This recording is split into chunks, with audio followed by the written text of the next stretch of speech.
Vou te contar, Gente, viu? se não fosse, olha, se não fosse a gente, eu acharia estranho, mas como somos nós, então tá tudo bem, né? Tá certa. Olê, deixa eu só continuar aqui. Como eu havia falado para vocês, né? No início é bem complicado, né? Não adianta falar que foi flores porque não foi, teve problema judicialmente, briga pela guarda, briga por pensão, esse tipo de situação que eu acho que todo mundo passa, né? E faz parte do processo. Hoje, Verdade. com a maturidade que eu tenho, as minhas atitudes seriam outras, no sentido de não exigir tantas coisas que eu exigi. E não financeiramente, tá? Porque sempre trabalhei, sempre fui muito independente, você sabe, e sempre dei conta de tudo, né? De todos os custeamentos do meu filho e tudo mais. Ele tem a participação dele, que é o mínimo que ele poderia fazer, e eu não esperava nada diferente disso. Mas eu digo de, no início, exigir que ele visse, se preocupar. Então, o Eric sofreu muito com essa transação no início, ao ponto de algumas vezes ele falar que iria buscar e não foi, de chegar no portão, o Eric tá com a mochila e ele esperando e ele não ir. Então, eu passei por todo esse processo. Então, às vezes, quem tá de fora, de repente fala assim, ah, mas é um paizão, não tenho dúvida, hoje, graças a Deus, não tem esse problema, mas passei por esse transtorno, né? E quando o filho sofre, a gente sofre o dobro, né? Com certeza, e eu acho que é importante a gente trazer isso, né? Porque 50%, os filhos sempre são, né? 50% nós, 50% o pai, né? E hoje Sim. o pai, na maioria das vezes, essa ausência, seja ela por qual motivo for, né? Mesmo que seja no começo, isso acaba impactando. Então é importante a gente trazer que quanto mais a gente vai viver, né? Somos imperfeitos, mas quanto mais a gente entender que o pai faz parte, independente de quem ele seja, mais a gente vai conseguir preservar nosso filho desse trauma, né? Desse vínculo, né? Que acaba sendo forçamente quebrado, assim, né? Então, eu lembro também que na época que eu me separei do pai do meu filho também, né? Ele era pequeno, ele tinha só 1 ano e 5 meses, e acontecia essas coisas, então às vezes ficava esperando, não vinha, e tudo isso daí acaba, né, com o passar do tempo, a gente ficando mais madura, mas infelizmente tudo que os nossos filhos ouvem, sentem, né, do 0 a 7 anos, fica ali registrado. E aí, como é que foi depois isso, né? Você ficou um tempo, né, mãe, eu falo que é mãe carreira solo, né?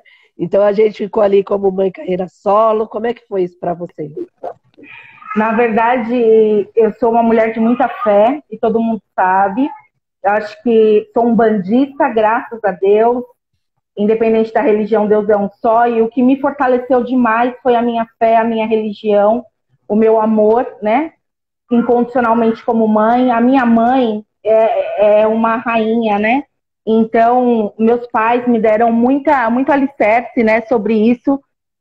Você tem o prazer de conhecê-los. Meu pai é meu herói, minha mãe é minha rainha. Então, eu tenho uma família, graças a Deus, bem estruturada, né? Eu costumo dizer que eu tenho raiz, tenho berço, tenho base, estrutura familiar. Então, os princípios foi, filha, você não está sozinha, conte conosco e seja feliz, né?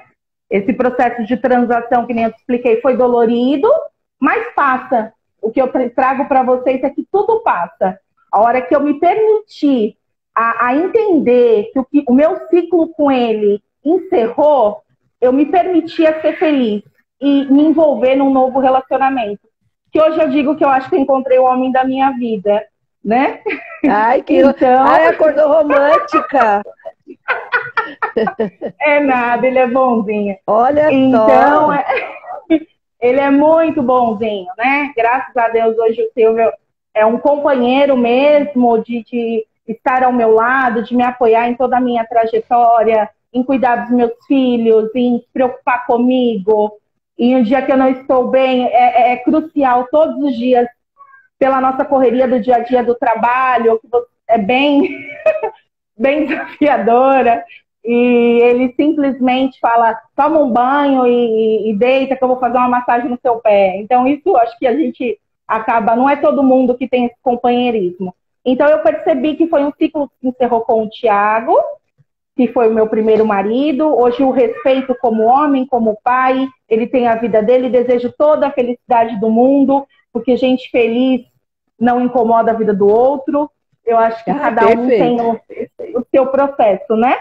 De evolução. E hoje a gente encontra nessa maturidade. Então hoje está tudo legalizado. Tem uma pergunta aqui, né?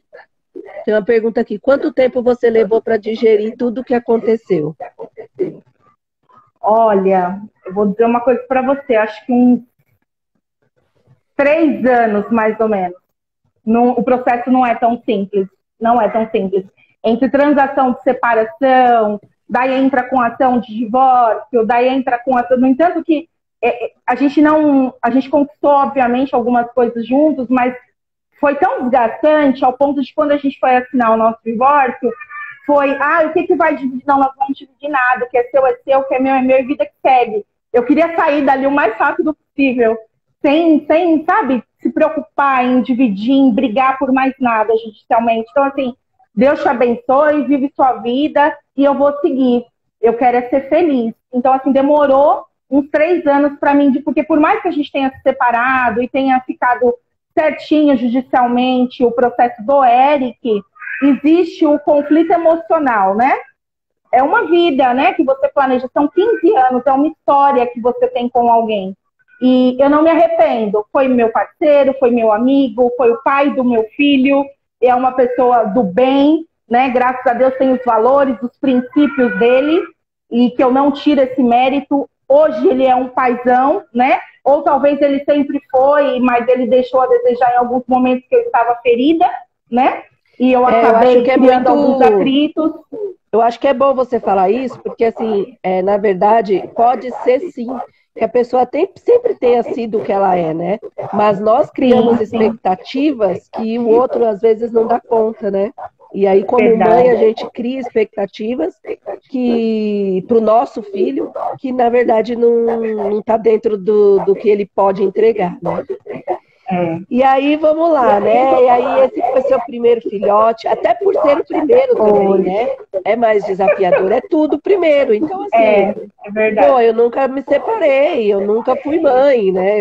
Então, assim, tudo que é primeiro, a gente leva um tempo, assim, para realmente administrar, né? Aquilo melhor na nossa cabeça.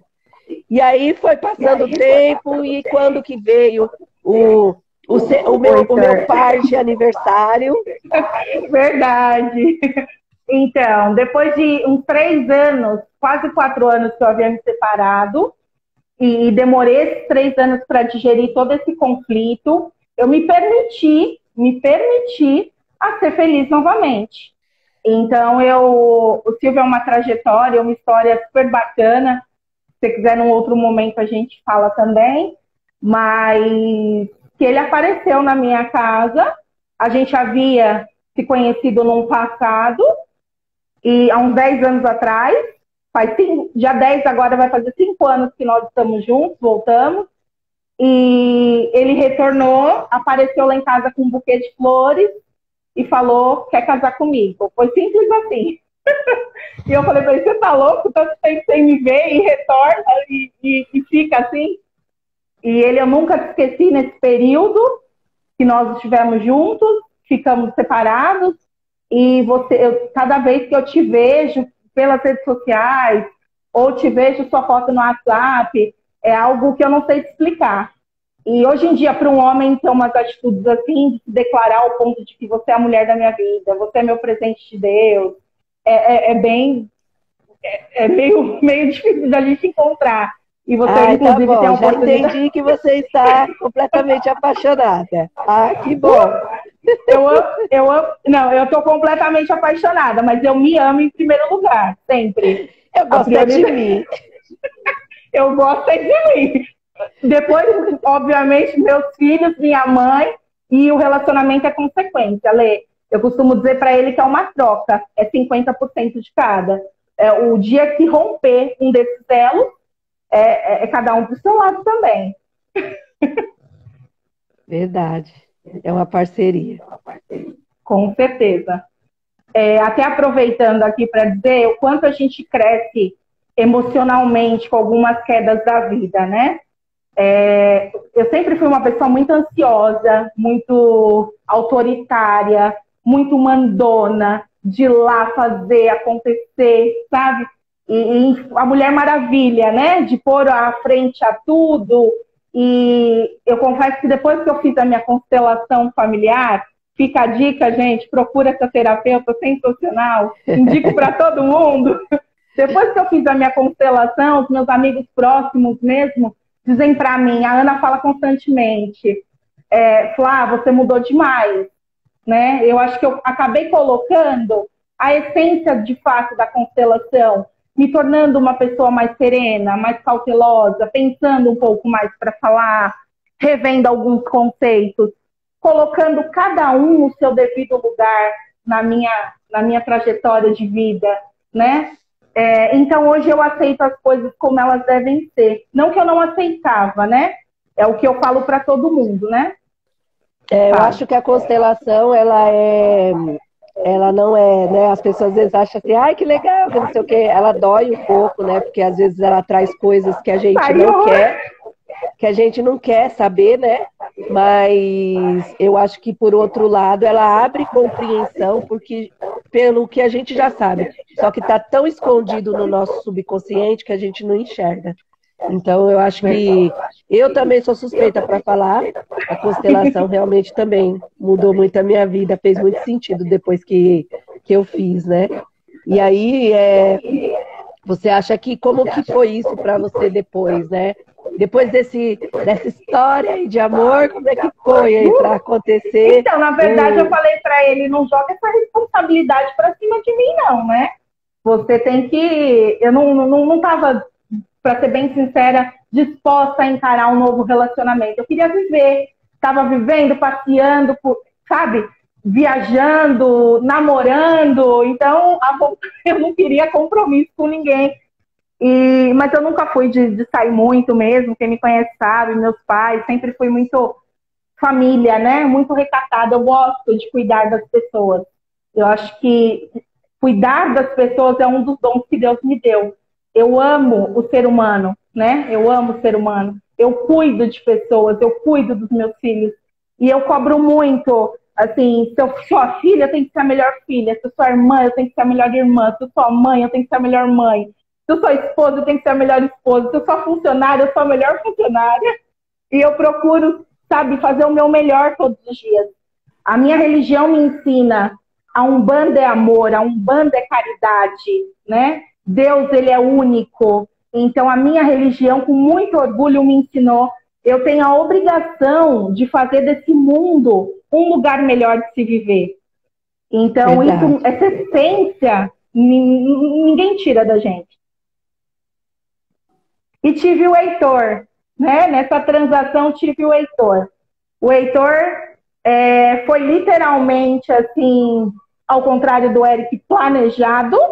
Eu tinha ido viajar para a praia, estava de férias, fui viajar para a praia, meu marido ficou em casa, foi eu e o Eric, e depois de quase uma semana que ele trabalhava, ele voltou. Ele voltou para passar o final de semana com a gente e subirmos no domingo. E quando eu fui recepcioná-lo, que eu fui buscar, que ele subiu para a gente descer junto de carro, que eu estava com carro, então ele desceu de ônibus, eu fui recepcioná-lo na rodoviária, de lá a gente saiu. Então, antes de voltar para casa. Então, saímos e acabou acontecendo. Então, foi assim, na praia, que para mim é um lugar maravilhoso, que é a essência da minha vida, o mar me renova, o mar é energia, purificação. E foi planejado assim, agora, ele sempre me pedia, quero um filho seu, eu falava, não, ele já tem uma, que também é o amor da minha vida, é a Beatriz, né, é a filha que eu não tenho, sempre quis ter uma filha menina, então ela é a filha que eu não tenho. Então, todo o meu amor pelos meus filhos é o meu amor por ela, né? O respeito, o carinho, o cuidado, a preocupação é a mesma. E eu acho que isso é importante também, porque poucas pessoas têm esse tipo de postura, né, Lê? Quando você tem um relacionamento, né? E o papel do uma enteado, outra pessoa né? que tem filho, E o papel do enteado na visão sistêmica, principalmente, é muito importante, né? Porque, querendo ou não, ele veio antes de nós, né? Então, assim, por exemplo, ele veio antes de ela veio antes de você.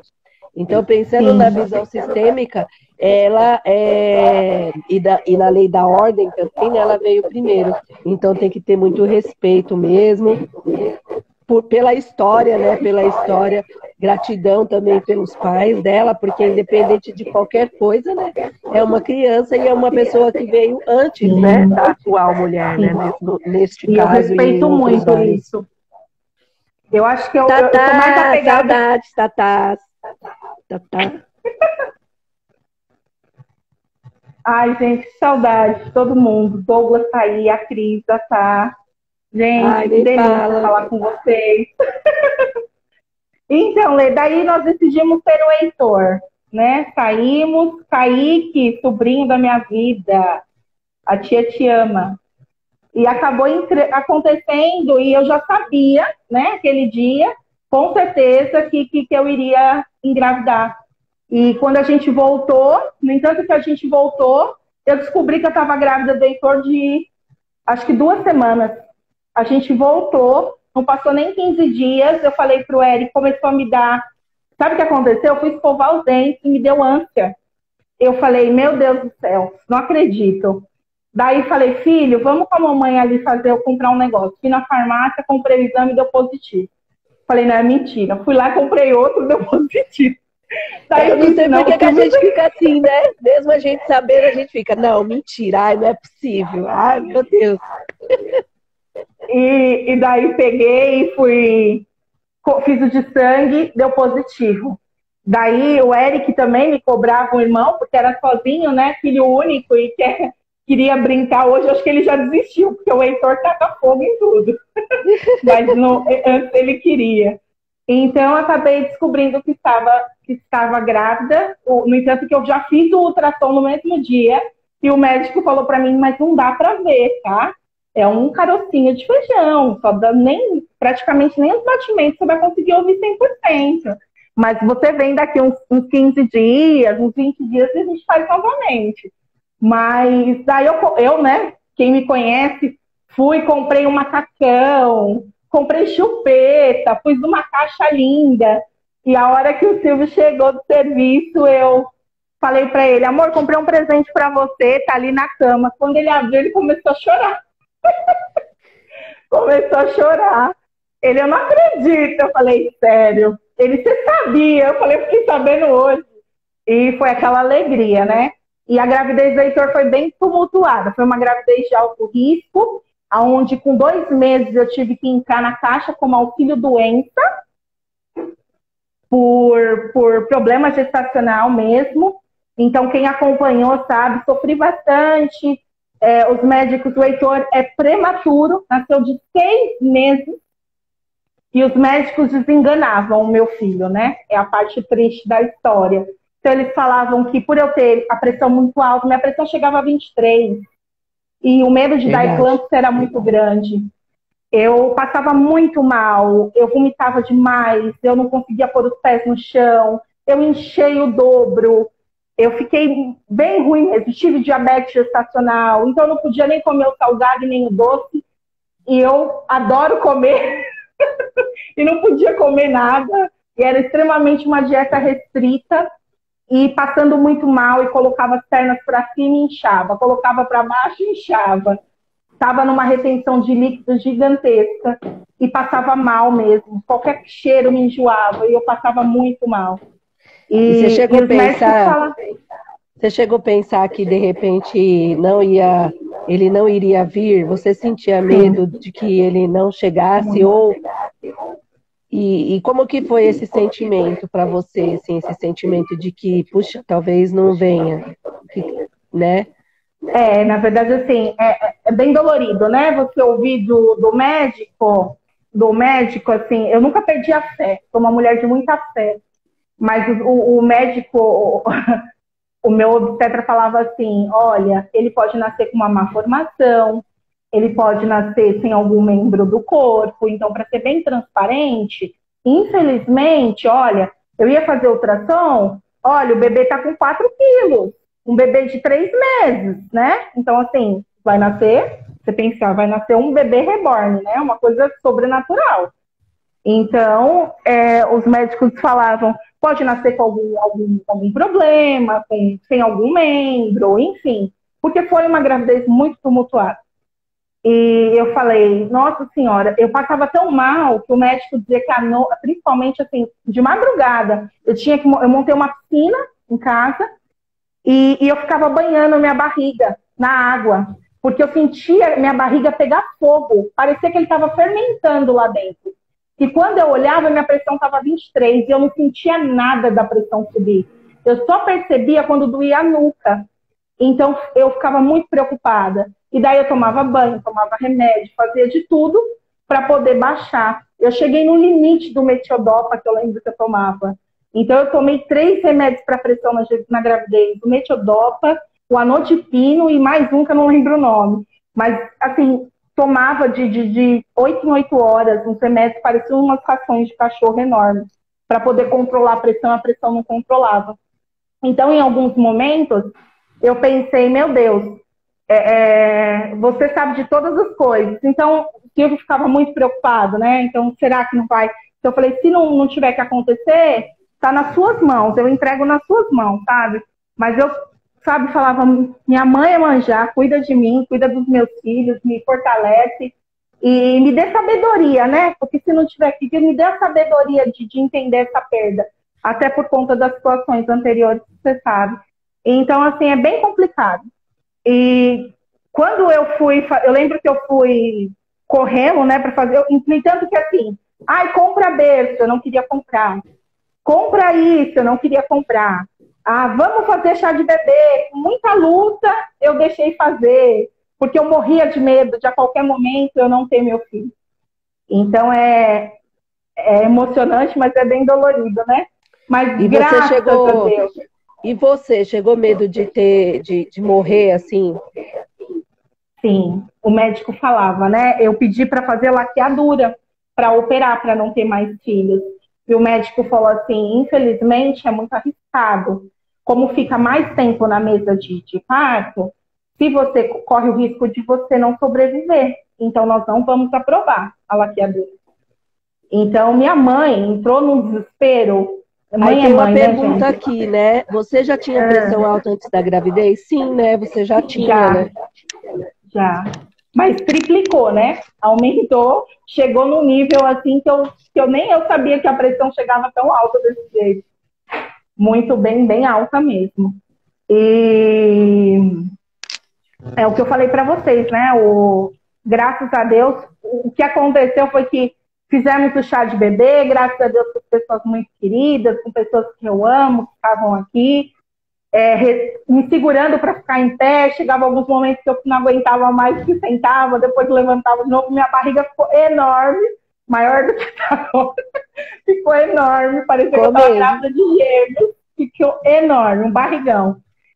E graças a Deus, é o que eu falei, a fé me fortalece, então a todo momento que eu ia pro centro, fica tranquila, que Deus sabe de todas as coisas, vai ficar tudo bem, tenha fé, Deus é misericordioso, seu filho vai nascer perfeito. Então, é isso que nos mantém de pé, né? A fé em Deus, é dobrar o joelho. Eu mesmo com aquele barrigão, eu dobrava o joelho no chão todos os dias e pedia, Pai, faça com que meu filho nasça perfeito. Ou se não nascer, e eu tiver esse dom, porque eu acho que as mães que têm alguns filhos com algum problema, né, a gente vê algumas mães que têm filho com síndrome de Down, algumas mães que têm algum membro. Essas mães são as melhores do mundo, porque Deus escolheu a dedo para elas terem o dom de ser mãe e cuidar dessas pessoas. A gente teve a participação aqui de uma mãe, né, de um filho especial, e eu falei exatamente isso, né? Eu falei que eu acho que a pessoa que tem um filho especial, ela também é muito especial, né? E ela tá ali para aquilo, né? É aquela pessoa, né? Então eu acho que a gente às vezes vê assim, a gente não sabe nem como se comportar, né? A gente fica só pensando, nossa, como seria? E a gente não sabe, a gente não tem nem como imaginar, só quando é com a gente mesmo, né? E quando você, e depois quando você levou o seu bebê para casa, como é que foi a sensação? Foi Depois de tão toda essa luta, engraçado. né? Foi tão engraçado que eu fui fazer, naquele dia, olha como que Deus age, né? Eu fui fazer o ultrassom e aquele morfológico de novo, né? Porque eu fazia, gente, eu acho que eu tive, do Heitor, eu fiz 38 ultrassom. Eu nunca fiz tanto ultrassom na minha vida. Também só tive um filho, mas eu acho que nenhuma mãe, não sei se já fizeram essa quantidade. Os médicos pediam ultrassom, às vezes, 2 vezes por semana, para ver de fato como é que ele estava. E eu falei, não tinha ninguém para nos levar para fazer. Eu fiz no Moran, eu ganhei o Heitor e o Eric no Moran, por ser gravidez de risco aí em Barueri, né, porque estava sem convênio. Então, quando eu fui no Moran, eu não tinha ninguém para levar, minha mãe estava em casa, estava eu, o Kaique, meu sobrinho maravilhoso, e o Eric, nós em casa, e eu tinha esquecido da consulta. Então, eu não me programei para o meu pai, para ninguém me levar. Eu tive que ir. E daí eu falei para minha mãe, para ir de condução é contramão daqui para lá, de Carapicuíba para Barueri, até pegar condução. Eu não ia passar na catraca nunca, por mais que eu descesse pela frente. Aquela canseira. E eu falei, não, mãe, eu vou tentar dirigir. Ela, não, pelo amor de Deus, você tá louca, você não vai dirigindo. Pois eu empurrei o banco lá para trás e ia assim, a 1 km por hora. Tentando chegar. Quando eu cheguei, no entanto, estavam todos lá. Eu, meu sobrinho, o Eric e minha mãe. Chegou lá, o médico me chamou, fiz o ultrassom. O médico falou assim, chamou a enfermeira até então, né? Ele fez o ultrassom, chamou a enfermeira e falou, mãe, você vai subir para a sala de parto. Era 11h30, porque 5 horas nós vamos fazer o seu parto. O seu bebê está com 5,7 kg e você está correndo risco de vida. Então, infelizmente, nós vamos ter que tirar ele agora. Eu entrei em prantos. Eu falei, mas eu preciso falar com a minha mãe. Minha mãe está aí, meu filho está aí, meu sobrinho, não tem como eu ir agora, eu não trouxe nada. Ele, fica tranquila que vai dar tudo certo. Eu entrei em prantos, quase morri de tanto chorar. Já não sou chorona, né, gente? Quase morri. E falei, meu Deus do céu, o que vai acontecer agora? Daí saí lá fora, falei, mãe, fica calma. Eu chorando, fica calma, o que aconteceu? Achou que o neném estava com alguma coisa. Falei, fica calma, que eu tô indo ganhar. Fica calma, chorando, né, a pessoa? Fica calma, mas eu não estou nem um pouco. Eu falei, mãe, tô indo ganhar o Heitor. Ela, eu não acredito, como, não sei o quê. Foi aquele desespero, ligou pro meu pai. Até porque tinham que ir buscar eles e buscar o carro que estava lá no estacionamento. Foi uma loucura aquele dia. Minha irmã sabe, meu sobrinho, foi aquela loucura. E entrei, subi, não pude descer mais, nem ver ninguém. E de verdade, com muito medo, com muita angústia, com aperto no coração, com preocupação de que eu poderia ir e não voltar. Teve um médico que falou para mim, falou para minha mãe, né, que dependendo da situação ela teria que assinar um termo e escolher ou a minha vida ou a vida do neném. Então foi bem dolorido. E eu não sabia disso, né? Eu não sabia disso, eu fiquei sabendo depois. Mas, graças a Deus, Deus é tão misericordioso, Deus é tão maravilhoso, que quando o Heitor nasceu, gente, falaram que ele estava com quase 6 quilos. Ele nasceu com 3,410 kg. Então, assim, totalmente divergente do ultrassom, né? Mas tinha que ser naquele momento, porque quem sabe se eu iria aguentar. Porque eu estava E a gente não sabe, né, também o que de fato houve, né? Exatamente. Naqueles minutos, naqueles momentos. Eu acho que a gente sabe o que a gente está ouvindo, o que está sendo dito, o que está aparecendo nos exames, né? Mas eu acho que acima de tudo existe sempre algo que é mistério, né? Mistério de Deus para nós. Então eu acho que dar à luz, né, a um filho já é um milagre, né? Ainda mais numa situação como essa. Eu acho que a gente... O que você tirou, assim, como lição de aprendizado, né? Sobre ser mãe, sobre tudo isso, né, que você viveu ali É aquilo que eu nesse falo momento sempre, da né? segundo filho. Ser mãe é inspirador, ser mãe é um dom de Deus. Existem mães e mães, eu acho que o amor, o afeto, o carinho, a proteção é um amor incondicional. Minha mãe sempre me dizia, você só vai descobrir o que é ser mãe quando você for. Você só vai me entender quando você for. Eu falava, tá bom, mãe, tá bom. E hoje eu entendo que acima nossa, abaixo de Deus é os meus filhos. Então, eu sou muito protetora, né? Inclusive, eu me desapeguei um pouquinho, fiz o processo de desapego depois da constelação. Porque eu era, sabe, eu sou protetora, mas eu era pior. Então, eu quero tê-lo sempre perto de mim, cuidando, protegendo, zelando. O Eric fala, mãe, eu já tenho 10 anos. E eu falo, você pode ter 50, mas eu vou continuar olhando tudo, fechando os 4 cantos. A gente tenta, né, Lê? A gente tenta da melhor forma possível direcioná-los para o caminho do bem, para o caminho da luz. Eu procuro sempre dizer, principalmente para o Eric, que entende bastante, que o certo e o errado existe sempre. Aquilo que a gente troca bastante, eu não preciso nem entrar em detalhe, em mérito, mas troca de conhecimento, de parceria e de ensinamentos. Então, assim, eu costumo dizer para ele, o certo vai ser certo mesmo que ninguém esteja fazendo. Aprendi com uma pessoa essa frase, né, Alessandra? Então, hoje em dia eu já estou numa fase que eu falo assim, não existe certo e errado. É verdade, é verdade. Eu já ando numa situação que eu tô... A gente procura conduzi-lo sempre para o caminho do bem, né? Mas ser mãe é isso, né? É amar os nossos filhos não sobre a nós mesmos, né? Mas a gente acaba inconscientemente, a gente torna esse amor incondicional. Inconscientemente, a gente protege mais do que nós mesmos. Quantas mães não deixam de comprar uma roupa para comprar para o filho? Quantas mães não deixam de viajar para poder proporcionar o passeio da escola para o filho? Quantas mães não deixam de ter um celular novo para dar o celular novo para o filho?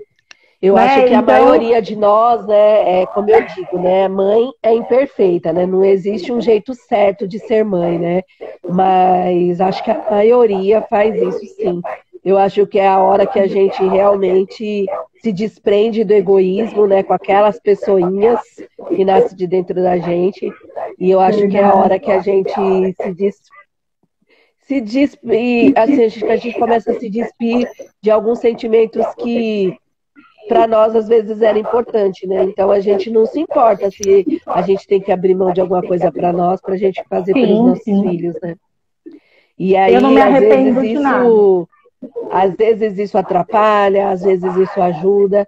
E aí eu repito, né? Não existe certo ou errado, né? Acho que é a forma de cada um ser mãe e tá tudo bem, né? O importante é que nós, né? Nós como filhos, por exemplo, o importante é que aquela pessoa nos deu a luz, né? Junto com o nosso pai, claro, mas que o primeiro alimento veio da onde? Veio dali, né? Então a mãe veio para isso, veio para nutrir. O Douglas colocou assim, a Flávia não é só mãe em casa. A Flávia foi mãe de várias equipes, nos acolheu como filhos. Quem nunca sentiu na alma a energia do feedback da Flávia, ela renova a gente, a gente era de chorar. Risos, né? Eu acho que a gente, né, eu me encaixo nisso, porque eu trabalhei por muitos anos com gestão de pessoas, né? Eu acho que é muito isso. Eu falo muito disso, né? Ontem eu estava montando o projeto, né, que a gente já executava aí na empresa, né, que é o Gestão por Amor, e é muito isso, né? Quando eu sou gestora, eu sou mãe, eu sou psicóloga, eu sou advogada, né? Que a gente, não, peraí, não vai falar assim com o meu time. Então eu acho que esse instinto de mãe, ele floresce também em outros âmbitos, né, da nossa vida. Eu acho que às vezes a gente pega esse nosso coração de mãe e quando a gente faz, né, dedica com amor, com o coração de mãe, seja o que for que a gente estiver fazendo. Se a gente dedicar e colocar um coração de mãe na vida profissional, na vida amorosa, na vida, né? Lógico que medindo as proporções, né? Sabendo que a gente não é mãe eu tenho que daquelas ser pessoas. esposa e não mãe do meu marido, né? Exato, Então, assim, medindo as proporções, a gente dando realmente, que nem você falou no começo, né? Dando o lugar para cada um, mas quando a gente trata as pessoas com aquele coração de mãe, com aquele carinho amoroso, né? O Bert Helling, ele fala, né, que o sucesso, a face da mãe, a face do sucesso, né? O sucesso tem a face da mãe, aliás. Por quê? Porque quando a mãe dá a vida pra gente, ela também dá o sucesso. Então, né, quando a gente tem uma conexão de mãe com a mãe da gente, a gente está aberto ao sucesso, né? A gente está aberto a essa coisa que é tão bonita. Então, acho que quando a gente faz isso com amor, seja onde for, né, que nem o Douglas falou de você como gestora, acaba Obrigada, meu amor. Tudo fica mais bonito, né? Verdade. Eu só tenho que agradecer de verdade a todas as pessoas que já passaram pela minha vida. Gratidão. Douglas, te amo. Quem conhece um pouquinho do meu trabalho sabe que eu sou protetora mesmo. Eu defendo meu time como se fossem meus filhos. Eu brigo por ele, luto por eles. Desempenho o meu trabalho com muito amor e carinho, com todos que passaram pela minha trajetória. Mesmo que não seja diretamente trabalhado comigo, mas estiverem abaixo da mesma gestão, eu tenho o mesmo carinho e vou em frente, ajudar, ensinar, trocar conhecimento, e faz parte do nosso dia a dia, né? Amo o que eu faço, amo a minha profissão, cuidar de pessoas, gerir pessoas. Gratidão, aprendi muito com você sabe disso, e faz parte da minha vida, da minha trajetória profissional e pessoal. Saiu do mercado para a vida, você sabe disso. Eu chamo a Alessandra de luz, gente. Eu falo que ela é a luz da minha vida. Porque se tem um ser humano do bem, é essa mulher. É um coração que não cabe dentro dela. E a gratidão, acolho suas palavras, você sabe que é recíproco. E que, assim, servir a vida, né? E eu sinto muita saudade. Eu amo o que eu faço, eu não tenho problema nenhum de voltar um dia para o call center, porque eu também eu amo fazer gestão de pessoas, né? E eu acho que a gente trazendo isso pro tema, né, que é ser mãe, eu acho que é muito isso, assim, da gente trazer fazer as coisas com amor, né? É lógico que nem se compara, mas eu acho que é muito fazer com amor, né? Quando a gente faz com amor, acaba que tudo fica mais leve, tudo fica uma forma mais saudável. E os objetivos são alcançados, né? Eu acho que quando a gente trabalha com carinho, com dedicação, as pessoas fazem por você, né? Fazem por você. Quantos colaboradores meus doentes chegavam e falavam, Flá, eu vim trabalhar por você, né? Porque eu não estou bem, mas eu sei que se eu faltar, iria gerar um impacto grande no seu resultado ou na companhia. E isso é muito gratificante. Tem coisas que o dinheiro não paga, né? Então eu me dedico mesmo. Quando passar o Dia das Mães, depois eu vou começar a fazer umas lives sobre gestão. Ai, que delícia! Arrasou! Eu vou participar. Flávia, então, eu sei que você está com um prazo curto aí, que você tem que começar a trabalhar. Só para a gente finalizar, qual a frase, qual o recado, o que você deixa para as mães aqui que estiverem assistindo, que forem assistir depois? Aqui, meu príncipe. O recado que eu deixo para vocês é que ser mãe é se doar ao outro, é amar, é proteger, amar, é cuidar, é zelar por tudo aquilo que a gente tem de mais precioso, que é os nossos filhos.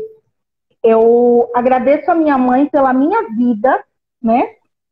Eu agradeço os meus filhos por terem me escolhido, porque quando você é mãe, por muitas vezes, quem tem entendimento ou pesquisa, procura saber, antes da gente nascer, a gente escolhe os nossos pais, não são os nossos pais que nos escolhem. Então, os meus filhos me escolheram para ser mãe, e é um presente que eles me deram, eles me escolheram.